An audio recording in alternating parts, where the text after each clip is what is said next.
As the world quite literally sets on fire and the ecological state of the planet becomes progressively more desperate, grassroots activism persists. I'm here at the SouthWest Uprising event in Brockwell Park by Extinction Rebellion to speak to those working on the ground. Science is clear. We are in the 6th mass extinction event, and we will face catastrophe if we do not act swiftly and robustly. I have a certain kind of martial, for a gentleman, I have a certain kind of martial side of me that gets fired up that something must be done. So I've been following these issues from since I wrapped myself in barbed wire and Balham for Amnesty International and stood there one Saturday. It becomes not only our right, it becomes our sacred duty to rebel. Join the rebellion. I think, this is an enormous opportunity, again, to be overwhelmed by something larger than ourselves. And we've been so isolated, and there's so much loneliness and mental stress and even mental illness really to do with the paradigm we live in, with the cosmology we live in, which is such a separate one that we're not connected at all and we're not responsible for each other. And there's a much, much more joyful and communal way of living and being, which is going to happen one way or another. It may happen through a violent passage. It may include despair and the loss of a lot of things that we think are precious, like the way you think it's necessary to eat meat before you become a vegetarian and realize, I didn't need to eat meat. So there's a lot of changes, a lot of things that we think we need, which really we don't need, and that we've just been sold because other people need to make money from something.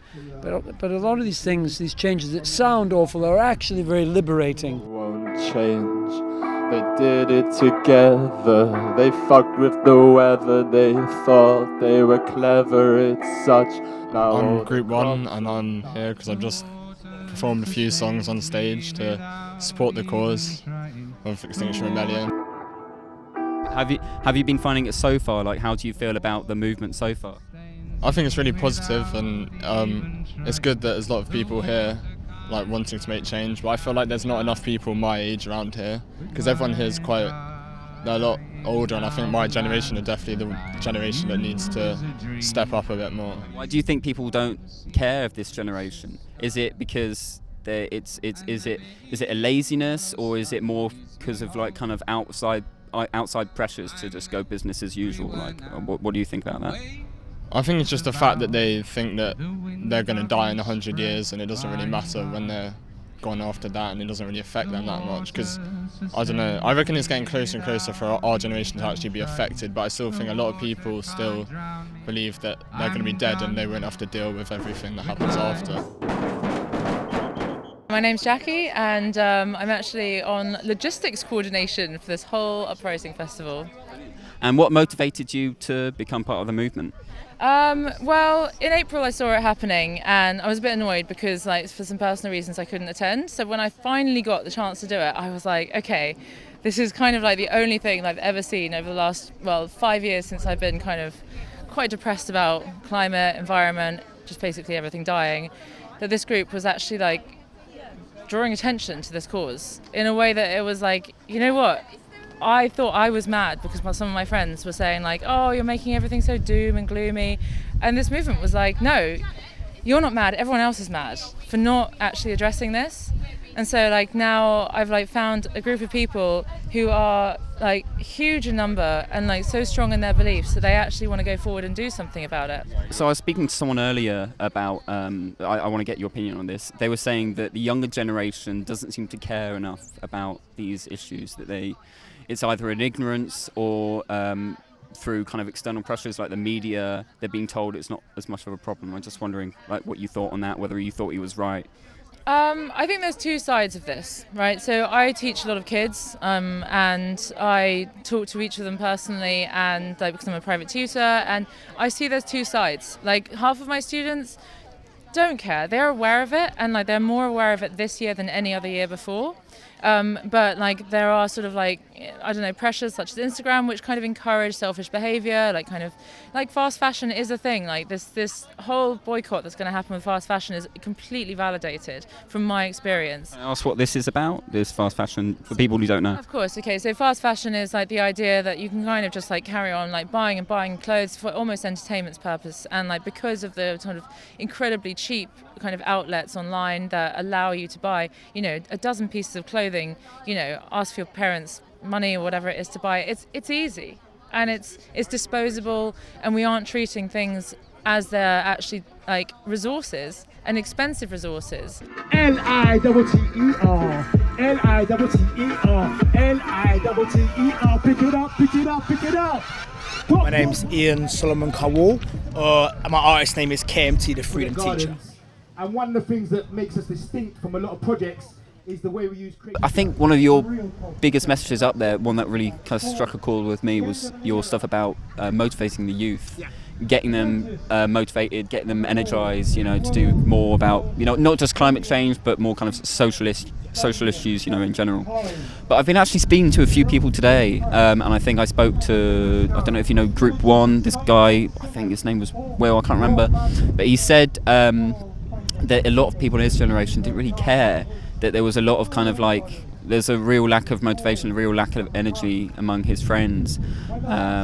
So what were your thoughts on that, you know, and what kind of hope do you see moving forward? Issues. The first is recognising the challenges that young people have in a very complex society. That's the first thing. And also it's about making it relevant to young people.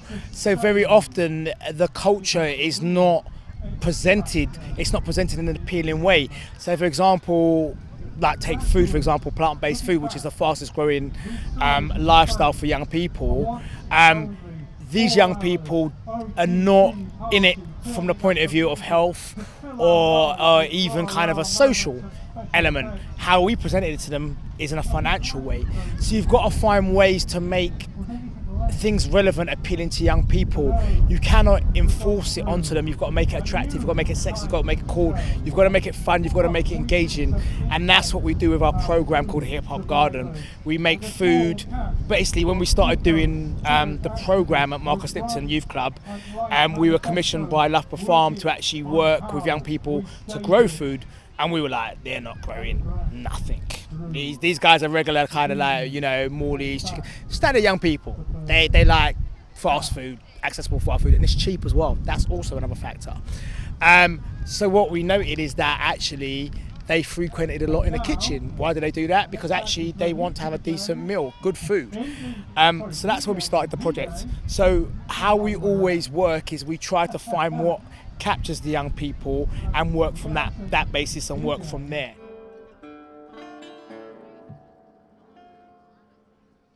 Gonna sweep this house clean out. Gonna blow out all. And I was very struck by something a man said at a meeting a few weeks ago, how he couldn't think of any great classical story in religion or in mythology or the different stories that have been told in different cultures. A story worth itself that didn't involve a period where the characters in the story didn't experience some sense of loss, despair, confusion before they emerged into something better and different and new. And I think that's important to remember, and I'm certainly trying to choose stories now in the films and the plays that I'm writing and I'm offering my services to that will just give people more indication of that. But because something very, very, very strong is hitting us and is going to hit us, and it's going to get very, very, very overwhelming.